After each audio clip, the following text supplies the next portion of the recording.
Fersigny, dont je vous ai parlé ce matin, et qui était ministre de l'Intérieur, était tellement zélé pour la maçonnerie qu'il voulut en faire un organe officiel.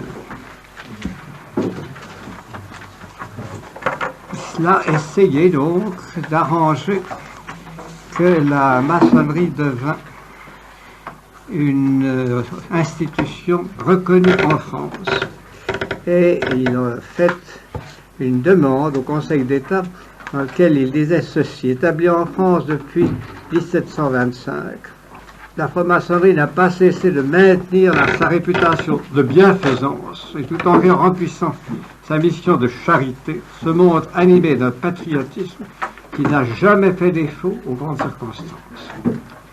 Tels sont l'ordre et l'esprit qui règnent dans cette association, qui ne peut être qu'avantageux d'autoriser et de reconnaître son existence.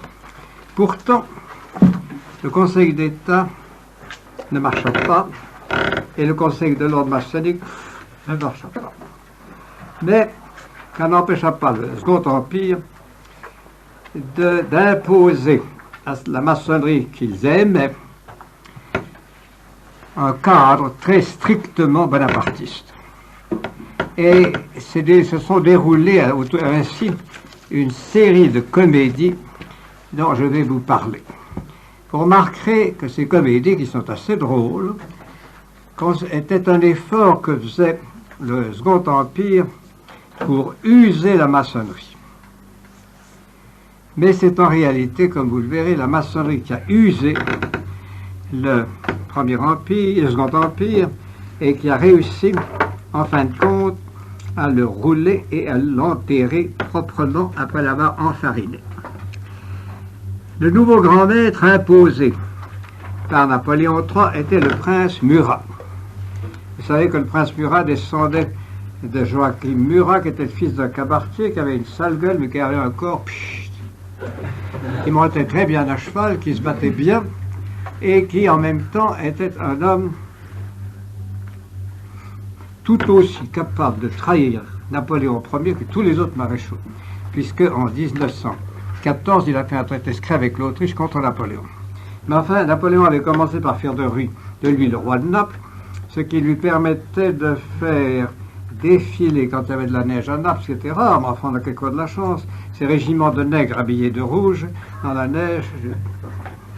Donc, Joachim Murat n'a pas été un souverain éblouissant, mais ça a été tout de même un homme courageux. Et sa famille, ayant porté la couronne, est encore une famille à la fois très riche et très importante.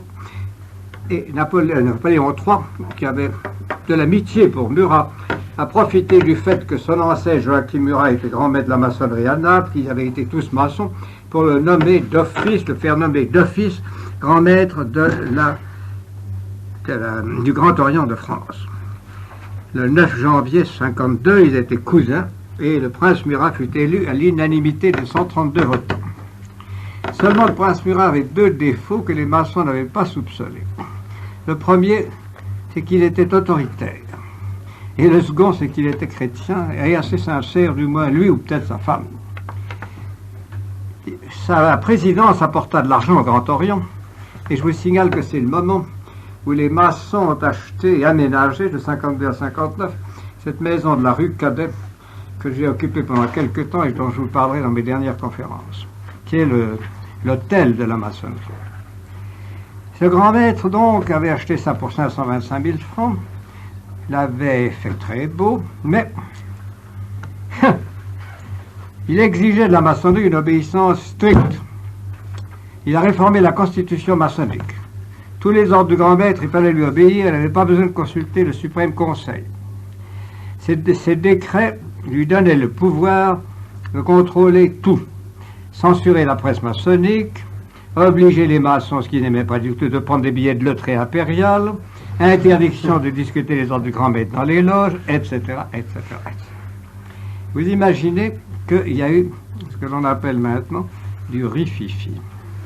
Et le journal maçonnique, l'Initiation ancienne et moderne, a fait campagne contre la réélection du prince Murat d'autant plus qu'il avait été à la messe, ses enfants faisaient leur première communion, tout ça était absolument scandaleux. Et seulement il avait, comme son ancêtre, il avait du courage, il a fait supprimer ce journal, il a suspendu les vénérables qui défendaient ce point de vue contre lui. Alors il y a eu un congrès le 20 mai 1861 pour les élections du grand maître. Murat, qui savait bien qu'il serait en minorité, a fait un décret pour ajourner l'élection jusqu'en octobre 61 pour cuisiner un peu les gens. Les délégués n'ont pas obéi et ont élu un autre grand maître qui était le prince Jérôme Napoléon. Le prince Jérôme Napoléon était le prince non pas le plus fou, il y en avait le plus fou que lui, mais le plus goujat de toute la famille des Bonaparte qui avait beaucoup de goujats. C'était un gros grand homme qui touchait l'argent que lui donnait son cousin, mais qui en même temps l'insultait à toute occasion, qui affichait des idées d'athéisme, de républicanisme, et qui poussait tous ses amis à manifester contre l'Empire. On disait du reste, c'est un magnifique lanceur d'opérations politiques, pourvu qu'il n'en soit pas, parce qu'il n'est jamais des bêtises qu'il fait faire aux autres. Donc, c'était un prince, comme vous le voyez, courageux, loyal, bien bonapartiste. Bien. Donc, le prince Jérôme Napoléon, qui avait l'avantage de ne pas être chrétien, fut élu contre le prince Murat.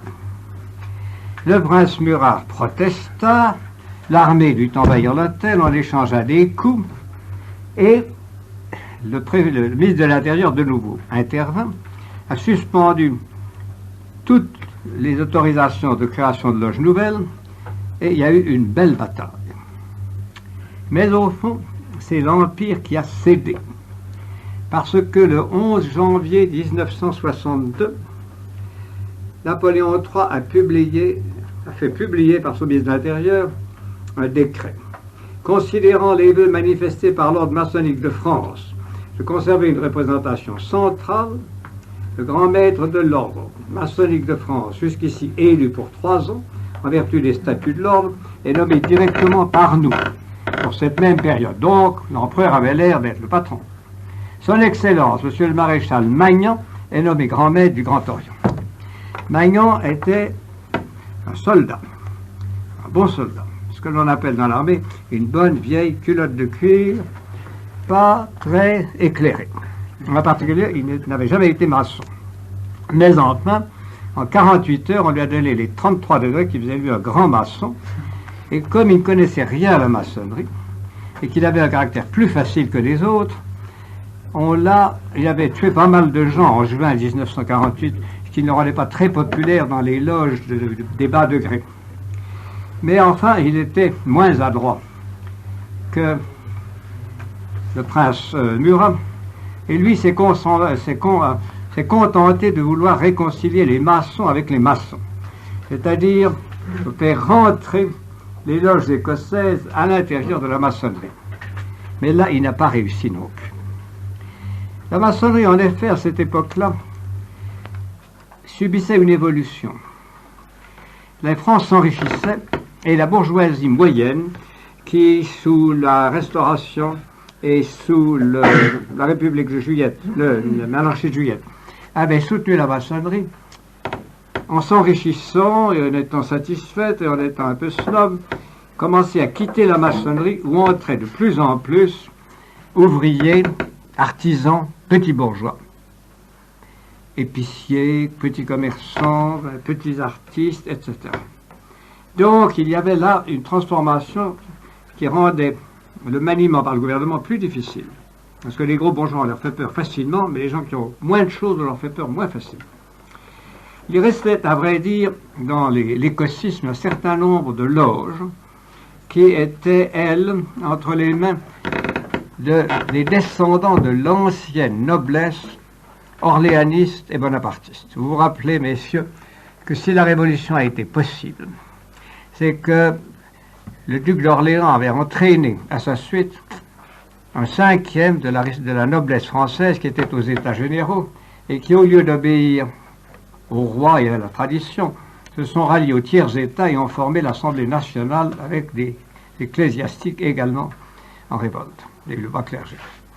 Donc ce sont les enfants de ceux-là, en général des gens assez tarés, comme la famille de Choiseul, qui à ce moment-là a eu l'horrible histoire du crime. je ne vous parle pas. Donc, il y avait des gens comme les Choiseul, il y avait des gens comme les Ségur. Les Ségur ont toujours été les profiteurs de tous les régimes. Je ne dis pas ça pour aujourd'hui, mais je dis ça pour le passé. Donc, c'était ce genre de gens-là qui étaient dans les loges écossaises, et le grand maître qui avait le titre de suprême commandeur des princes de la terre, était un certain universitaire qui s'appelait Viennet, qui était plutôt de droite en politique et tout à fait de gauche en religion. Il était un voltairien négateur. Il y a eu une bataille entre le général Magnan et le Viennet pour l'unification de la maçonnerie. On a échangé des insultes. Le général Magnan a publié un décret, le Viennet a dit que son décret était nul, et enfin l'empereur est intervenu, la Grande Loge est intervenue, et on s'est contenté de rester sans rien faire, ce qui est en général quelque chose de très commode pour les gouvernements.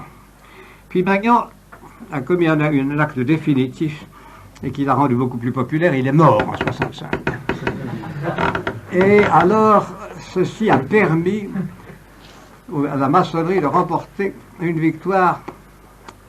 Il a eu tout ce qu'il y avait de maçon à Paris dans son enterrement.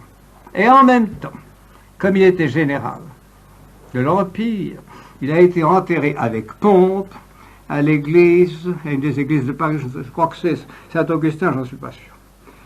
Donc, ceci a fait un énorme bruit et a bien marqué le triomphe à cette époque-là de la maçonnerie sur l'Église catholique en ce qui concernait le gouvernement qui donnait toujours raison, comme vous le verrez tout à l'heure, à la maçonnerie sur l'Église dans tous les cas délicats. Ceci dit, la maçonnerie était tantôt d'accord, tantôt hostile au gouvernement. En effet, quand Napoléon III organisait en Italie avec Cavour, sur l'ordre d'Orsini, une révolution qui empêchait l'Italie, comme on l'avait d'abord pensé, de s'unifier sous la direction du pape, pour s'unifier au contraire sous la direction du roi de Piémont, lequel était un maçon, comme Cavour, comme Garibaldi, qui était leur agent, et qui était en même temps l'agent payé par les loges anglaises de gauche, et qui était en même temps aidé par la France. Tout cela, la maçonnerie applaudissait et les loges étaient ivres de joie. Également, les loges étaient très contentes de voir le gouvernement français donner une nouvelle impulsion à l'éducation laïque et antichrétienne. Vous savez que c'était l'époque où, au Collège de France, M. Ernest Renan donnait ses grands cours. Et Ernest Renan, qui était un homme intelligent et fin, et qui avait toujours un côté clérical, mais n'est plus du tout chrétien, Ernest Renan consacrait ses grands cours à employer des procédés subtils, mais des procédés assez efficaces, pour attaquer le christianisme en étudiant ses origines. Ces procédés étaient d'autant plus efficaces que sous prétexte d'un esthétisme large d'esprit, il pratiquait la critique de tout ce qui, dans l'Église primitive, ou à peu près tout, de tout ce qui était spirituel. Et ses cours, comme il parlait bien, comme il avait l'appui de la maçonnerie, avaient un énorme succès. Également, c'était l'époque où Victor Duruy était en train de réorganiser l'enseignement secondaire dans l'université de France. Victor Duruy était un universitaire, il faut dire, extrêmement cultivé, intelligent, et il réorganisait l'enseignement secondaire dans un sens qui aurait été tout à fait le sens, qui était tout à fait le sens des encyclopédistes. C'est-à-dire qu'il fallait donner aux jeunes gens une culture générale, avec une base assez solide de classique, et en même temps une formation historique qui était basée sur l'admiration de la République et sur les idées nouvelles dont nous allons parler, l'idée de progrès et ces idées-là. Les maçons donc encourageaient entièrement, et vous verrez à quel point ils encourageaient cette évolution, qui était exactement dans le sens qu'ils avaient voulu et ceux d'entre vous qui se le rappellent, qui étaient exactement dans l'ordre d'idées que déjà les maçons de la fin du XVIIIe siècle avaient repris, des gens comme Destutt de Tracy, tout ce groupe dont je vous ai longuement parlé, c'était déjà ce qu'ils avaient essayé de faire à la fin du XVIIIe siècle, mais qu'ils n'avaient pas très bien fait parce qu'il manquait de personnel. Tandis que sous le Second Empire, on avait commencé à former un personnel non chrétien, de petite bourgeoisie ou de moyenne bourgeoisie, qui formait à la fois les fonctionnaires de l'Empire, vous verrez la preuve de ça dans un instant, et qui remplissait les lycées ainsi qu'une grande partie des universités. Ainsi, vous le voyez, la permanence des idées maçonniques et comment, quand ils ont dû renoncer pendant une ou deux générations à cause du travail fait par la Restauration, qui était un travail très soigné, qui avait redonné du bon sens et le sens chrétien dans l'enseignement. Enfin, à partir de 1852, les maçons étaient chez eux dans l'instruction publique et s'y sont installés comme Donou avait voulu les y installer. Je vous ai parlé longuement de Donou. Ceci, on s'entendait donc. On s'entendait également sur l'idée d'industrie et sur l'idée de bien-être que Napoléon III avait lancée. Et également, on était très content de voir le préfet spéculateur Haussmann détruire dans Paris les plus jolis quartiers anciens pour faire une belle ville moderne, bien banale, avec de grandes avenues et des maisons que nous trouvons assez laides aujourd'hui et qu'on trouvait magnifiques parce qu'elles avaient 7 étages.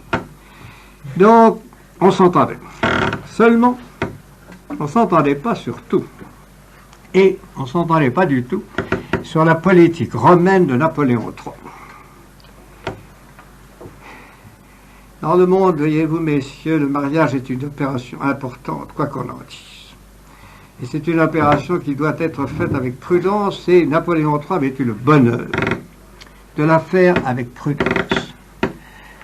Vous me permettrez de vous expliquer ça, vous êtes prêtre, mais il faut comprendre ces choses-là. Napoléon III n'était pas un homme continent, mais c'était pas un méchant homme. Et une fois dans sa vie, il s'est trouvé en face d'une jeune femme qui était chrétienne, très belle, très charmante, et qui lui a dit « Si vous pouvez avoir des relations intimes avec moi, mais seulement si vous m'épousez. » Et comme elle le lui a dit 6 mois de suite, et que lui n'était pas continent, ben il l'a cédé, il l'a épousé.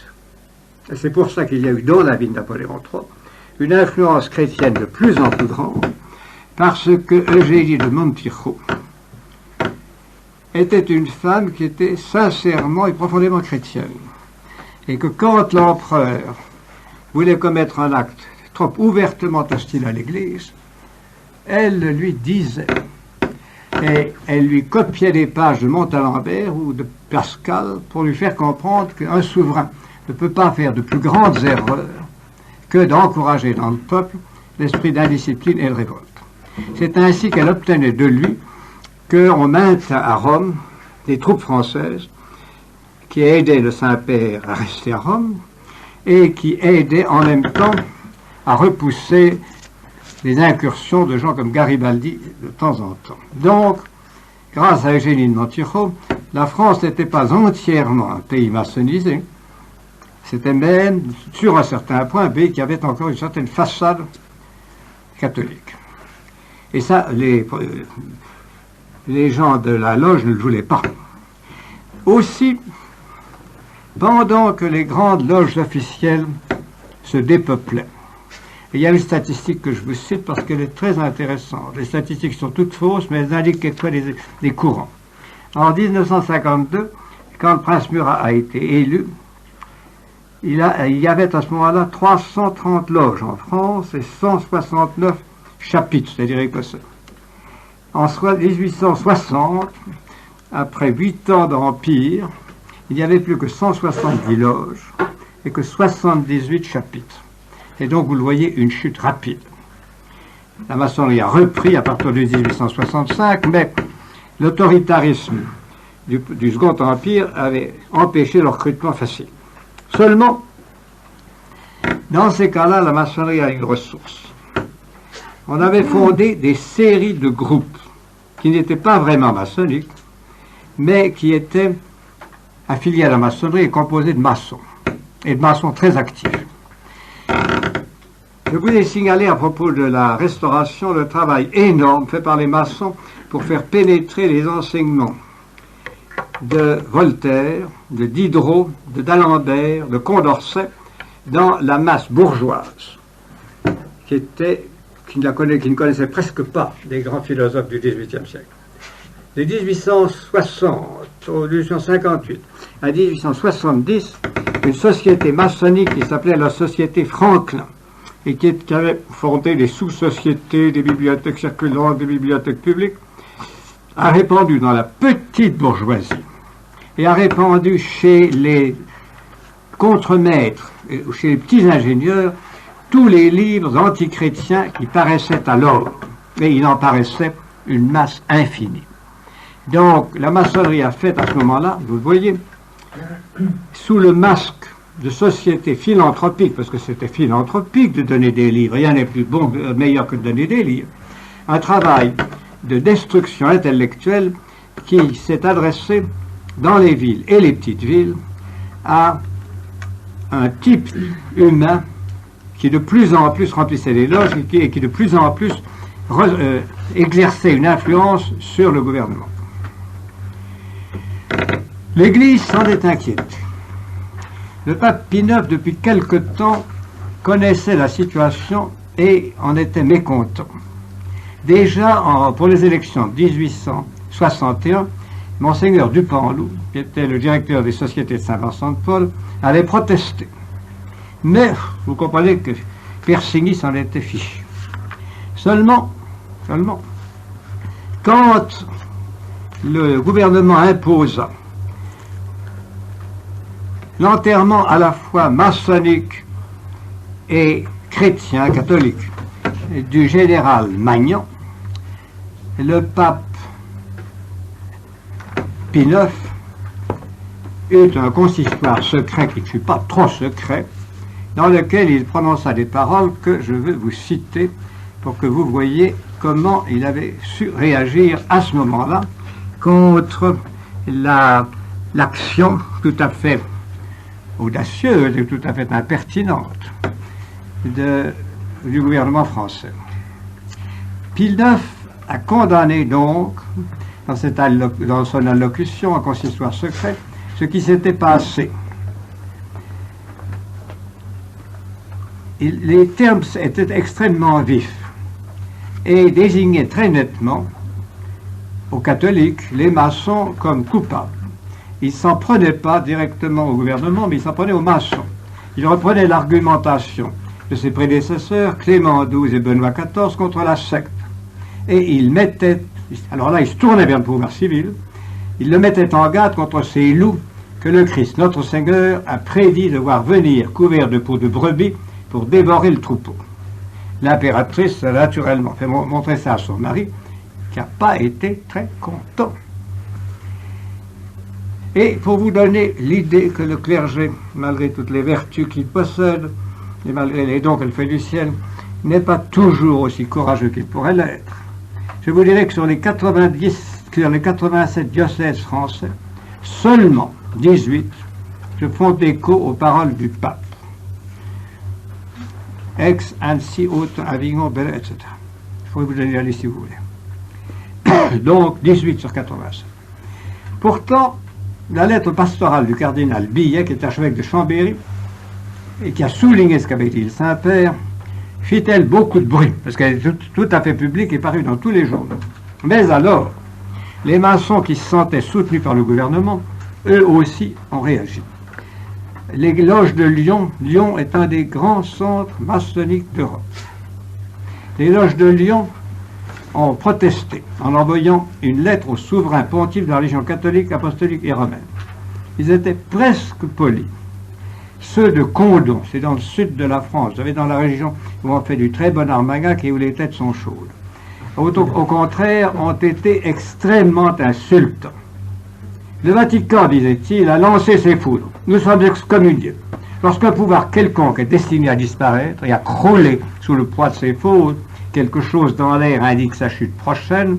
C'est comme la lumière qui jette un dernier éclat avant de s'éteindre, le dernier son de voix du mourant avant le râle de l'agonie. Ce quelque chose, c'est ce trait enfantin contre une société digne de tous les respects, échappé des mains débiles d'un vieillard succombant sous le poids trop lourd d'une couronne vermoulue. L'image, vous le voyez, est une image maçonnique, elles sont toutes ratées. Parce que quand une couronne est en métal, elle ne peut pas être vermoulue. Ça fait rien. C'est au point de vue style que je vous dis ça. Donc, la bataille était engagée. Et certains évêques eurent un certain courage. L'archevêque d'Auch, connaissant la chose, a déposé une plainte au parquet. Et là, on allait voir comment le gouvernement, le parquet, vous savez, c'est la justice, allait réagir. Or, le gouvernement a laissé tomber. Et le ministre de la Justice a écrit à son subordonné ne pas donner suite à cette plainte, ni exercer des saisies. Je vous invite à donner des instructions dans ce sens à votre substitut de Candon. Pfft, fini. Et tout de même, on avait réveillé des esprits plus courageux dans l'Église de France, et il y a eu un certain chanoine de Reims qui a fait un beau sermon. Il a été rappelé à l'ordre par le préfet qui l'a convoqué.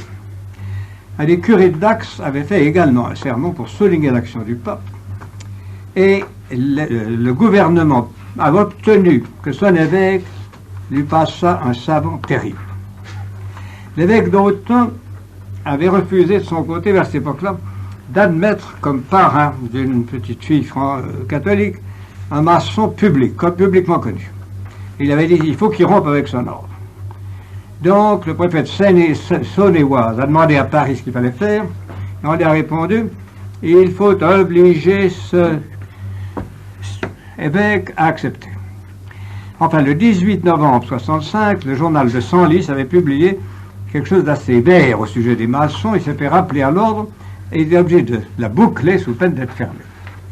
Tout ceci vous montre que le gouvernement était véritablement aux ordres de la maçonnerie.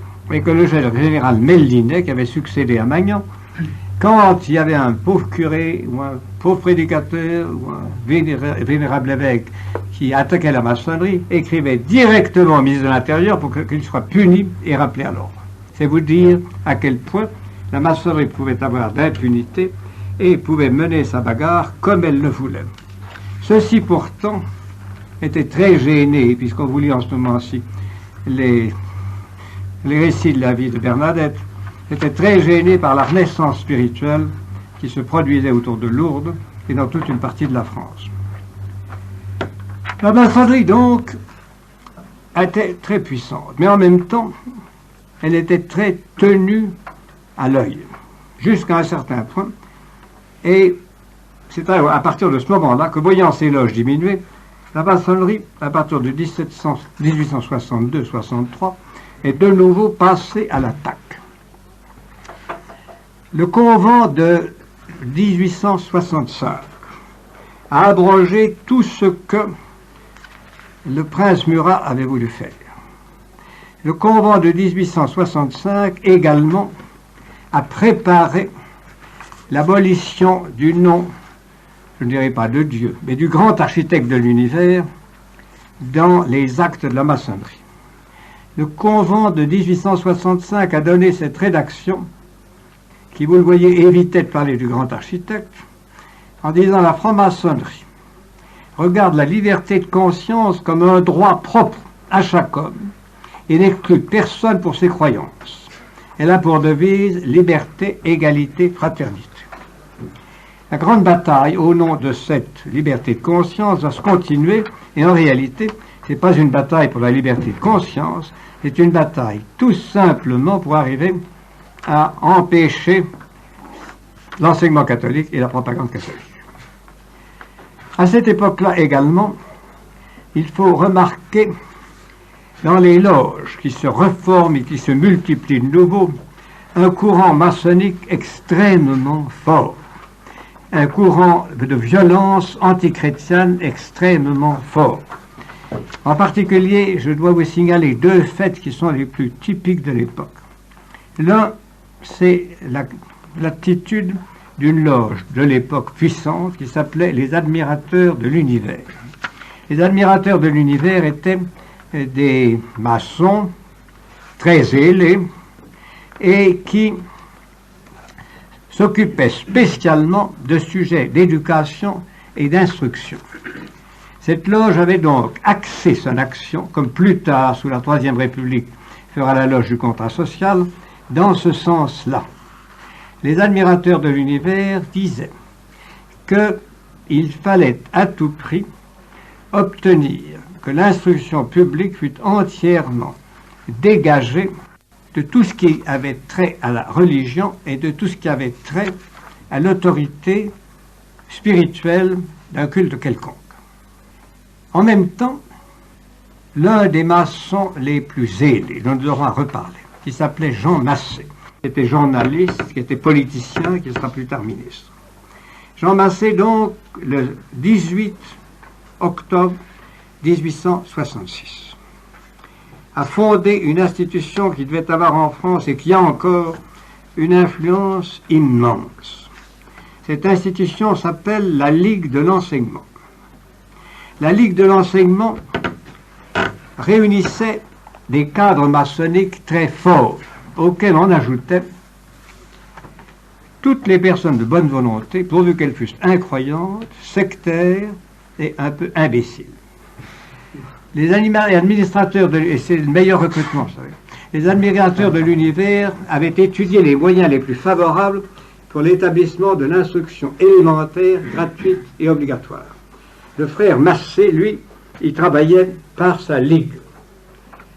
L'œuvre de la Ligue, quel était le programme? L'œuvre de la Ligue est bien réellement la mise en pratique des principes proclamés dans les loges, l'exécution de l'engagement que l'on prend en y entrant. Donc, liberté de conscience, liberté de culte, liberté des idées. Et alors, on demandait à tous les membres de répandre, et surtout s'ils étaient des fonctionnaires, de répandre et de propager cette Ligue. Cette Ligue avait comme objet de répandre dans le petit peuple, avec la société Franklin, dans les petits bourgeois, dans ces classes-là, le culte de la science, le culte de la raison et le culte de la libre pensée. Vous voyez donc, nous arrivons là à un tournant où la maçonnerie, qui n'est pas encore carrément engagée dans ce sens, prend le tournant et peut le prendre. Pourquoi peut-elle le prendre? Eh bien, je vous ai déjà parlé des cours de Renan, je vous ai parlé déjà de la transformation de l'instruction publique par un grand maître de l'instruction publique qui était lui-même maçon d'Urville et que Napoléon III aimait bien, mais il faut vous parler ici encore d'autre chose. C'est que la pensée en France évoluait. Les milieux scientifiques prenaient une importance de plus en plus grande et toute une série d'écrivains et de philosophes, dont l'un des plus en vue fut Taine, T-A-I-N, qui ensuite a pris une autre attitude, pratiquait une doctrine qui était l'ancien positivisme d'Auguste Comte, c'est-à-dire une doctrine qui ne veut étudier et considérer comme vrai que les phénomènes observables de l'extérieur et d'une façon plus ou moins scientifique. En même temps, l'un des plus grands maçons de l'époque, qui s'appelait Littré, qui a fait ce beau dictionnaire, le meilleur de la langue française, Littré rationalisait tout cela et rationalisait les idées nouvelles qui se répandaient d'Angleterre. Ces idées nouvelles venues d'Angleterre étaient d'une grande importance parce que l'Angleterre était à ce moment-là la nation la plus riche, la plus respectée, la plus admirée, la plus brillante et celle qui exerçait, surtout depuis la Révolution de 1948, une influence mondiale incontestable. Donc, deux philosophes anglais à cette époque-là ont permis à la franc-maçonnerie française de renouveler ses idées, comme je vous l'ai expliqué ce matin. L'un, c'était Darwin. Darwin était à la fois un homme qui étudiait, une sorte de philosophe, et Darwin a publié en 1859 son grand livre Essai sur l'origine des espèces. De l'origine des espèces, 1859. La théorie de Darwin, qui est une théorie fausse, était que les espèces humaines, le singe, l'homme, le chat, la souris, la punaise, sont le résultat d'une transformation sélective et automatique qui est un des procédés de la nature. Donc, l'idée, c'est que la nature, avec un grand N ou un petit N, ou même mettre un petit N, produisait d'elle-même tous les échelons qui ont amené à l'homme et qui ont fait que l'homme est un cerveau différent de ceux des animaux, est une conception savante et logique différente de tout ce que les animaux ont, bien que certains animaux en aient l'amorce, et en somme que l'homme est non pas la créature de Dieu, mais le seul être qui puisse, par sa transformation continuée, telle que la nature lui permet de le faire, puisse devenir une sorte de Dieu. Et comme le disait Renan, ce n'est pas Dieu qui a créé l'homme, mais c'est l'homme qui peut créer Dieu. C'était une de ces formules de cette époque-là, qui ont été reprises, vous devez le savoir, par les soviets. C'est exactement l'idée soviétique. Tout ce monde d'idées que d'une façon plus ou moins à droite, et en tout cas avec une violence terrible, les soviets imposent encore dans tous leurs domaines, et dans tous ces malheureux pays qu'ils ont conquis, ce sont un ramassis d'idées de notre XVIIIe siècle et de notre XIXe siècle. Ils ont très peu inventé. Même Marx, ils ne l'ont pas compris. Quoi qu'il en soit, cette idée-là, que l'homme n'est pas issu du divin, mais est gros du divin, c'est l'idée qu'on trouve dans la maçonnerie et qui lie la maçonnerie avec le marxisme. C'est sur cette base-là que maçons et communistes se retrouvent d'accord. À la même époque, Herbert Spencer, qui était un peu plus jeune, donnait à cette idée d'évolution une forme plus philosophique et moins strictement physiologique. Herbert Spencer a été le philosophe qui a mis au point l'idée qu'avait préparée Condorcet, l'idée du progrès universel de l'intelligence humaine.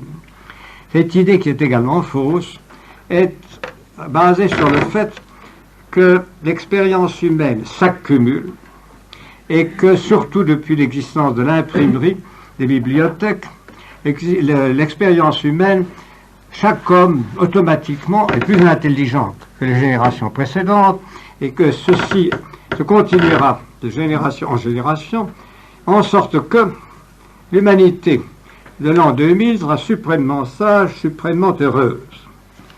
Vous voyez, messieurs qui êtes ici, combien tout cela est ridicule, puisqu'enfin, il faudrait croire que vous êtes infiniment plus heureux que vos parents ou vos grands-parents, ce qui me semble dans beaucoup de cas n'être pas vrai, et vous verrez la vie que vous aurez qui sera sans doute pas plus facile que la leur, ni, etc.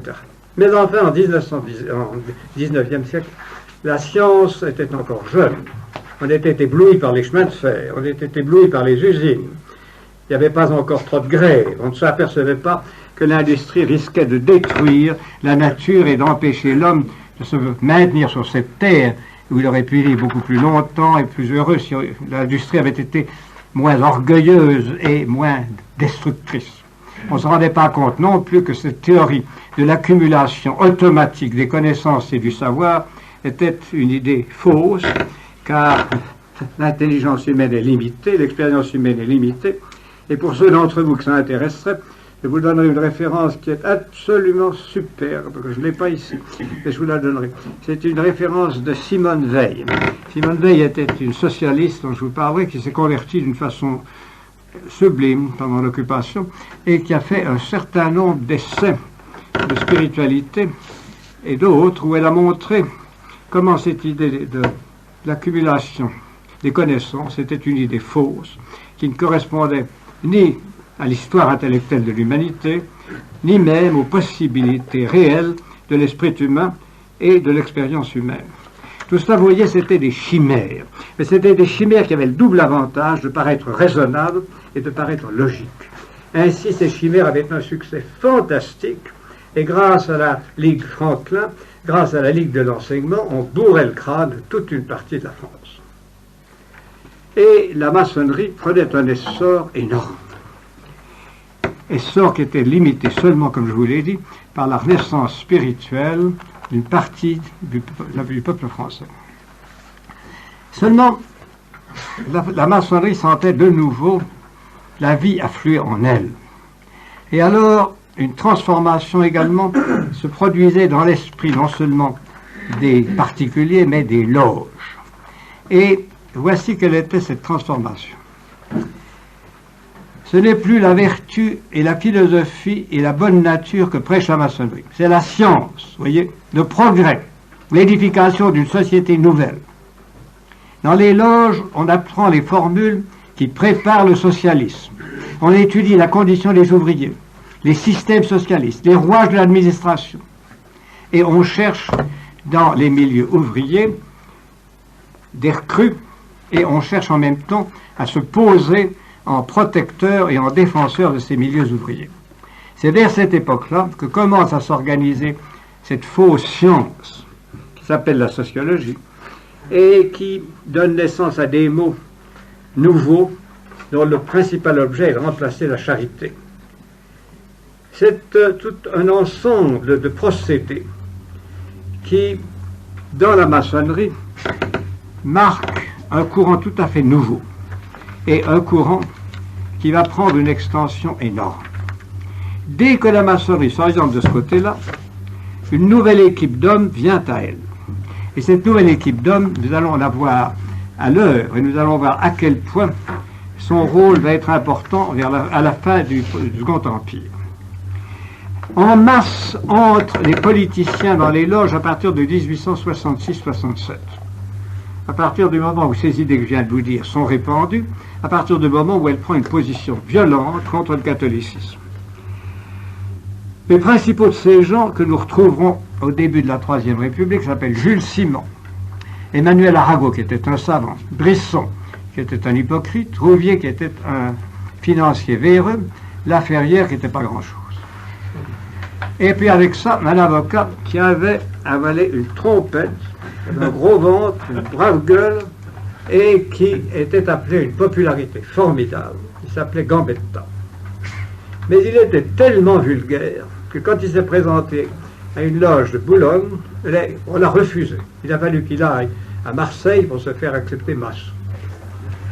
Ces gens-là, donc, sont les héros de la maçonnerie politique. Il n'est plus question de créer une grande loge.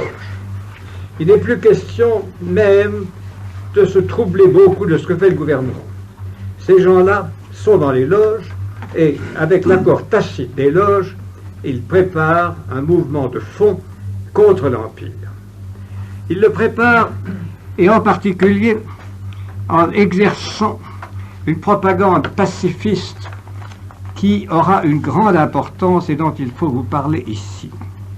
Cette propagande pacifiste que l'on chante en même temps que la liberté de conscience, on la chante l'union de tous les peuples et la paix perpétuelle pour tous.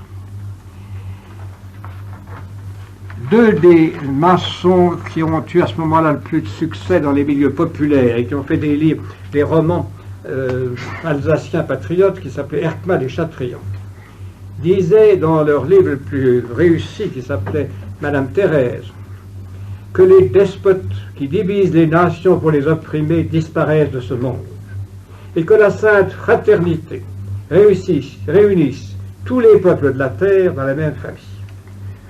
Le frère Crémieux, dont je vous ai déjà parlé, avait félicité ses frères un jour où on l'avait reçu parce qu'il n'avait pas fait au-dessus de lui la voûte d'acier, c'est-à-dire des épées croisées, qui était la façon dont les maçons recevaient les gens distingués dans leur loge.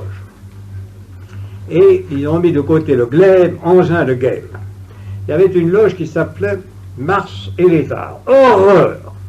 On a supprimé Mars et on l'a remplacé par sa bonne amie Vénus. Alors, vous le voyez, ceci marque une tendance nouvelle parce qu'il n'était pas du tout question de ça. Naturellement au XVIIIe siècle, les gentilshommes n'auraient jamais accepté, ni même au début du XIXe, parce que Napoléon Ier n'aurait jamais toléré ça. Seulement, Napoléon III était en perte de vitesse. L'Empire, le Second Empire s'usait. L'expédition du Mexique, avec l'idée de créer une monarchie catholique dans le Mexique, qui était une idée, semble-t-il, de génie, avait piteusement échoué et avait causé pour la France une humiliation et qui avait achevé de la brouiller avec l'Autriche. La mort de M. de Morny en 1865 avait supprimé le seul esprit vraiment supérieur d'un homme qui savait gouverner et qui mettait dans son cynisme le goût de l'ordre. L'Empire donc était en perte de vitesse et l'empereur eut l'imprudence de proclamer en 1867-68 l'Empire libéral. C'est-à-dire qu'on a supprimé la censure, on a supprimé la surveillance des journaux, on a supprimé toute une série de mesures qui permettaient de tenir l'opinion. Aussitôt, explosion de partout. Il naît 50 journaux nouveaux, dont 30 sont des journaux d'extrême gauche et une dizaine des journaux maçonniques, en particulier le Rappel et puis celui des fils de Victor Hugo. Donc, l'opinion, dans ce qu'elle a de pire, se réveille et commence à se manifester grâce à la défaillance de l'Empire. L'entourage de Napoléon III savait pourtant que les Prussiens armaient, savait pourtant qu'il y avait un bruit de bottes en Europe. Et Napoléon III avait réussi à faire nommer, le général Niel, qui était un homme intelligent, comme ministre de la guerre. Le général Niel présenta une loi pour réarmer la France afin qu'elle fût au moins proportionnellement aussi armée que la Prusse.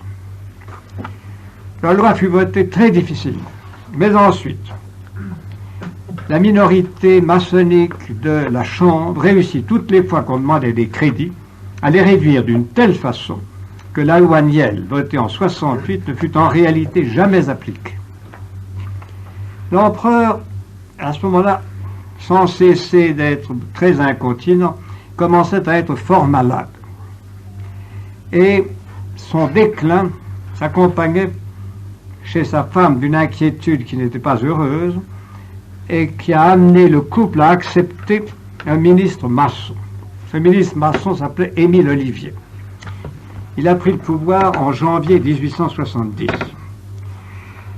Ce n'était pas un méchant homme, c'était un écrivain libéral, avocat, maçon du Grand Orient, plutôt conservateur, et il voyait dans la liberté le printemps qui rendrait à l'Empire toute sa gloire, toute sa beauté, toute sa paix, toute sa popularité.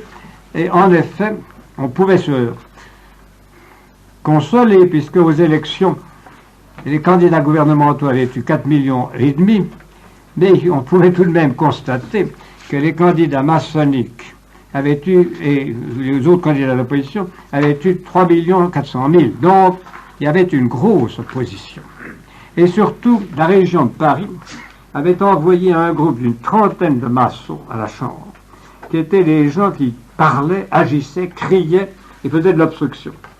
Il y avait Gambetta, dont je vous ai parlé, Jules Ferry, Jules Favre, Eugène Pelletan, Jules Grévy, Jules Simon, Ernest Picard. Donc, bien que le gouvernement ait une grosse majorité, le gouvernement était très gêné et se trouvait dans les plus grandes difficultés à cette époque-là. C'était donc, vous le voyez, un moment très difficile. Ollivier était libéral et conservateur, mais les maçons de la Chambre lui disaient qu'il était un traître, qu'il avait trahi la maçonnerie et qu'en réalité, il l'apostrophait. Vous êtes la sentinelle du pouvoir personnel, vous montez la garde près de lui pour faire croire qu'il y a un gouvernement parlementaire alors que véritablement, il n'y en a pas. C'est dans cette agitation que se sont produits des incidents assez ridicules, l'assassinat d'un journaliste qui avait insulté un prince de la famille impériale, lequel était un demi-fou. Et c'était en rien la faute de l'empereur, mais ça a fait un énorme bruit dans Paris, et ça a rendu encore beaucoup plus impopulaire le système. Mais surtout, ce dont les maçons ont profité, et là il faut bien revoir leur technique. Ce dont les maçons ont profité, c'est la crise de l'été. Napoléon III a été suprêmement maladroit, et il faut dire sa femme aussi. Vous savez que l'Espagne avait fait une de ses révolutions. On avait chassé la souveraine. Donc, il s'agissait de choisir un successeur. Le premier successeur proposé, je vous dis ça parce qu'on ne le sait pas d'ordinaire, par les Espagnols, a été le duc de Montpensier, qui était un Orléans, qui avait épousé une Espagnole, qui était un homme intelligent, modéré, prudent, et qui aurait fait un roi très convenable et pas ennemi de la France. Mais Eugénie n'aimait pas les Orléans, et Eugénie a obtenu de son mari qu'on mette le veto aux candidats français. Alors, l'armée espagnole, qui était très fortement influencée par l'armée allemande, a réussi à faire nommer un prince de Hohenzollern, un Hohenzollern catholique. Alors là, catastrophe. Et Napoléon a été obligé de mettre son deuxième veto, ce qui, vous le voyez, aux yeux de l'Europe, était une maladresse sans nom. Le roi de Prusse, qui était l'oncle de ce jeune homme, et qui était, depuis la défaite de l'Autriche à Sadowa en 1966, dominait l'Allemagne, ne voulait pas la guerre. Donc, il a dit, oui, en effet, c'est une erreur, je ne veux pas que mon Dieu soit roi d'Espagne. Et alors, les hurlements des journaux, en particulier des journaux maçons, on dit, ça ne suffit pas, il faut un engagement. Et c'est là où Napoléon a fait la grosse gaffe de demander un engagement définitif du roi, alors que l'incident était clos. Et c'est là que Bismarck, avec un peu de canaillerie, a fait fabriquer une dépêche qui, au lieu de dire simplement le roi de Prusse a dit qu'il n'y avait pas lieu, a dit, le roi de Prusse a répondu, envoyez promener l'ambassadeur de France. Aussitôt, malgré le gouvernement qui voulait la paix, les journaux, l'opinion publique, la Chambre des députés hurlaient la guerre, la guerre, la guerre. Donc, l'Empire a été mené à la guerre par sa sottise, sa maladresse, mais en même temps par la violence d'un patriotisme très superficiel et très aveugle que les mêmes gens qui avaient saboté la loi Niel, ces mêmes gens-là avaient stimulé et stimulé. L'empereur était malade. L'armée n'avait pas de bon chef.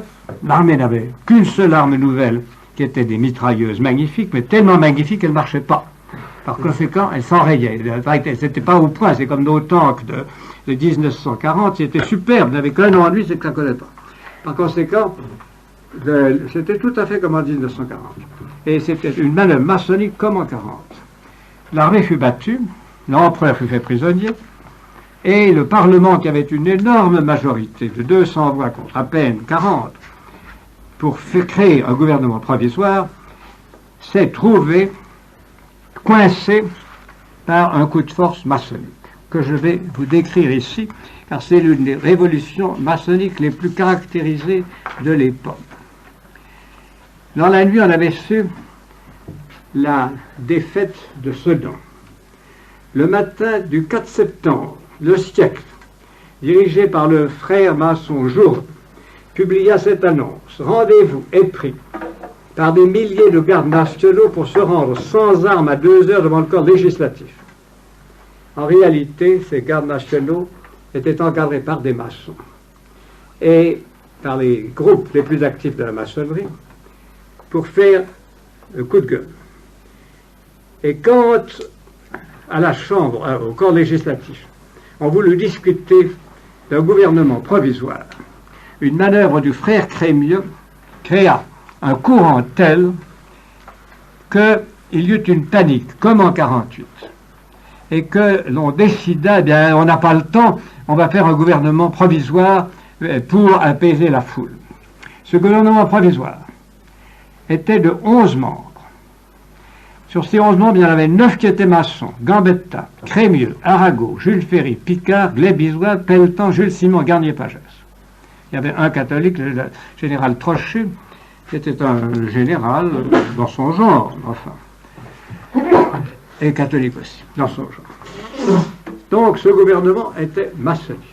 la France était battue, et en arrivant à Reims, Bismarck avait dit au maire de Reims qu'il avait voulu voir, « Oh, la France est battue, maintenant, je suis tout prêt de lui donner la paix pour une indemnité de 2 milliards et une bande de 20 kilomètres à l'ouest du Rhin, pourvu qu'il y ait la ville de Strasbourg. » Si vous comparez ça aux conditions qui ont été faites en 1871, où nous avons perdu 3 départements, 5 milliards, et nous avons eu 5 années d'occupation, vous voyez à quel point décider la guerre à outrance quand les armées régulières étaient battues, quand il n'y avait pas d'armes, quand il n'y avait pas d'hommes entraînés, les maçons qui ont donc constitué ce gouvernement provisoire ont été des traîtres à la patrie, doublement. D'abord parce qu'ils ont fait un coup de force à un moment où il fallait de l'ordre, et ensuite parce que, pour couvrir leur coup de force et pour garder le pouvoir, ils ont fait verser des torrents de sang français, et ils ont amené une humiliation nationale et une dégradation nationale qui n'était pas du tout nécessaire, car le roi de Prusse, qui n'était pas encore empereur d'Allemagne, et Bismarck, qui n'était pas encore sûr de lui-même, pouvaient être arrêtés pile à la frontière Est, et la France évitait cette invasion et cette déchéance devant les nations qui a pesé si lourd de 1870 à 1914.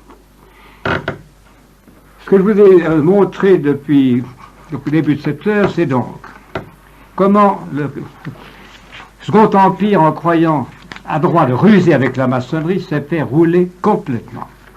Et comment, en se faisant rouler et en témoignant une faiblesse idéologique horrible, il est en même temps arrivé au moment où, sur le plan où il avait le mieux travaillé, c'est-à-dire le plan de l'équipement national et de la dignité nationale, les maçons, en le détruisant, ont détruit les meilleurs des résultats qu'il avait eus, c'est-à-dire bien-être, paix sociale et une sorte d'équilibre. Tout cela a été détruit par le coup de force maçonnique de 1970, qui a été très bien décrit récemment dans un article des Écrits de Paris de Hugues de Changy, qui a trouvé des documents nouveaux qui montrent très bien comment ce coup de force s'est fait et comment c'est encore Crémieux qui en est responsable. Demain, je vous parlerai de la montée de la maçonnerie de 1870 à 1890. Il y a des 6, je dis 90. Dans ces 20 années-là, la maçonnerie a capitalisé les résultats qu'elle avait obtenus. Et puis, lundi, je vous parlerai alors, de la période 1890 à 1914. Et mon dernier voyage sera consacré aux événements de 14 à 70. Si vous avez quelque chose à me demander, je serai là toute la journée de demain et de 3 à 4h30, vous pouvez venir poser avec moi si vous voulez. Maintenant, si vous avez quelque chose de simple, je peux tâcher de vous répondre maintenant ici. Oui. Est-ce que Karl Marx était maçon? Vous dites? Est-ce que Karl Marx était maçon? Oui, il était maçon allemand. Et puis ensuite anglais. Mais il avait un tel foutu caractère qu'il a été moins influencé qu'il n'a influencé. Il avait un caractère de chien, avec une de ses qualités. C'est comme ça qu'il s'est imposé. Je vous travaille pour tout ce qui est la maçonnerie allemande. Si mon secrétaire le fait, m'a dit que ça serait bien l'année prochaine, vous ferai une conférence sur Marx. Je vous ferai une conférence sur Marx, c'est très difficile. Alors, pour tout ce qui est... Oui, je vais vous dire ça, c'est très intéressant. Pour tout ce qui est de savoir qui est maçon, il faut faire excessivement attention. Parce que les maçons brouillent les cartes. Au moment où Pie IX avait commencé à attaquer la maçonnerie, les loges ont publié en France, en Amérique, en Allemagne qu'il était maçon. Et ont même donné des détails qu'il aurait été introduit dans la maçonnerie à telle et telle période. C'était la revue maçonnique Entre Colonnes, Entre Columnas, publiée à Mexico, qui a dit ça d'abord. Puis ensuite, ça a été répété, et on avait affirmé donc qu'il avait été initié à Philadelphie ou bien en Allemagne. Et la chose paraissait comme prouvée. Et le petit Larousse illustré le donnait, tous les journaux le donnaient. La chose était considérée comme autre que ce saint pape, le pape du Syllabus, qui avait une grande sagesse, aurait été maçon. Puis, nous avons eu la chance, pendant que je travaillais au Grand Orient, de trouver dans la chaîne d'Union, qui était le journal maçonnique assez bien rédigé, d'octobre 85, l'article suivant, qui était adressé au directeur de cette chose-là. Très honoré et très estimé frère Rupert, il avait donc écrit, il avait été prouvé, que le Pie IX n'avait jamais été initié à Philadelphie, mais on pensait qu'il avait été initié en Bavière. Très honoré et estimé frère, en réponse à votre lettre très agréable, j'ai l'honneur de vous avertir que le prétendu diplôme qui établirait la soi-disant initiation du pape Pie IX à la maçonnerie est une invention et toute la chose d'une inepte sottise. Il n'a jamais existé une grande loge de Bavière. Il n'a jamais existé une grande loge du Soleil à Bayreuth. La maison royale de Bavière n'a jamais connu un Guillaume de Wettelsborch comme prince de Bavière ou comme grand maître des loges. Le prétendu diplôme, signé de ses noms, ne se trouve pas dans les archives des 2 loges de Nuremberg. On ne sait pas d'où vient continuellement cette absurde invention à laquelle on a opposé bien des fois un démenti absolu dans divers journaux.